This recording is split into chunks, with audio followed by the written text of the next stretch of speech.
she made us do a notebook, and she made us go to the HD bookstore, or some bookstore. I went to the HD bookstore and choose the journals and choose the books the magazines that took the kind of poetry that you thought you wrote, or poetry that you thought you wanted to write, and then put in a notebook. And then she taught us to put on the left-hand side dates the poems were sent out, and on the right-hand side the dates they were returned. And like initially when I did it, it's like before I got home it was returned, you know, right? I mean, by the time I got home, there it was.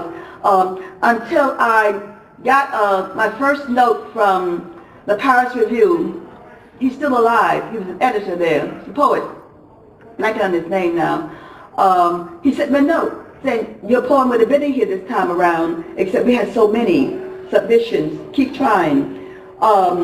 It was in that class that I got my first poem published.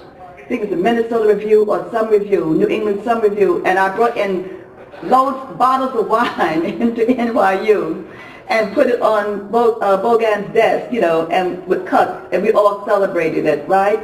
And after that year's workshop, a guy, a fellow poet by the name of Paul, went around and said, you, 10 of us. And we met in the village on Charles Street for the next, for about 2 years. I left after the second year because then at that point, I realized I cornered Louise Bogan in her office, and I asked her, do I have any talent? And she said, why do you want to know? And I thought, what's wrong with this woman? Of course, she must know why I want to know. And I said, no, I want to know why am I wasting my time doing this? Because I said, this is my passion. This is what I want to do. And she said, yes, Sonia, you do have talent, but what are you going to do with it? I mean, she spoke in this very aristocratic voice. I said, no, if you tell me that, I know what to do with it. And from then on, I knew what to do with it, right? I started that whole process. But I got published in little journals before I got my first book. So from the Transatlantic Review to all those reviews, right? You know, I sent my work out regularly the way she taught us to do. And I began to get published and before I got the first book done. But you have to keep working at it, you know. Not everybody wants to publish poetry.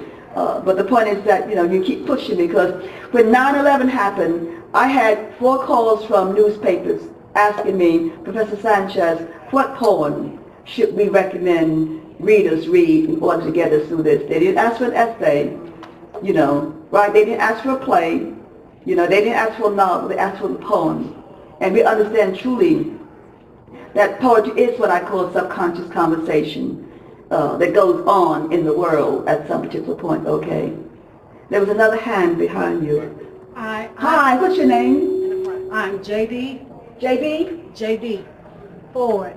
How you doing, my dear sister? I would like to know about color girls, who considers suicide when the rainbow is enough. What do you want to know about it? Is it still relevant today? Yeah, I think so. Versus dream girls. When what? I'm sorry. Versus dream girls. Well, I think you should look at literature or literature and popular stuff, you know, not as necessarily versus each other, but put it into perspective in terms of what goes on stage and in movies, right? And what it's about. And I think that one of the things that Zaki's play is still showing in many universities, people do it. I mean, those monologues are great. It's a great acting tool. Make no mistake about it. As a teacher, you can go through and say, maybe this is not it's been repeated so many times, so it's not as powerful perhaps as it was when it's first presented on the stage. But Zaki came out of that whole women's movement with us that we did. I mean, she picked up on that, you know, and she took the idea of performance, right, and put it on stage. And she did that because that's what people were talking about. Some of the difficulties we had in America is that we picked up on women's themes, you know, and got up on stage and articulated that, and, you know, people got pissed, you know, about what we said. So it's still relevant. Dreamgirls is about, supposedly, the Supremes, right? You look at that in terms of music. The music is, the people who perform that, they're just really, really very, very good. But I don't compare them or say versus or one is better than the other. I think what you do is you take whatever people give you and then you yourself decide whether this is relevant or not. I mean, is it relevant? Does it really get down to the core as to how women are treated in the business, you know, in this thing called a popular business? I mean, indeed, this beautiful singer, did she really have that kind of life? Because it's not really exactly correctly correct, right? But we do know something happened in her lifetime. I'm talking about the Supremes and Diana Ross, right? And we do know at some particular point that what they did is that they brought popular music with three black women dressed beautifully on a stage on the Idiot Box, you know, and people would be saying, woo, woo, woo, woo, you know, come on, watch this, you know. There's Sammy Davis Jr. on the Idiot Box, there's the Supremes on the Idiot Box, there, you know, all these people, and people were able to see themselves finally at some point. If your question is, if the subtext is it great literature, Dream Girl? No. But that's not the point. The point is that it has entertained a number of people, that you had very brilliant people, you know, starring in that, you know, good actors telling a story, you know, period. And I think that it worked. I mean, it worked on stage. It worked, I mean, I saw the stage version, and it worked in the movies also, too. I was able to absorb it and say, yeah.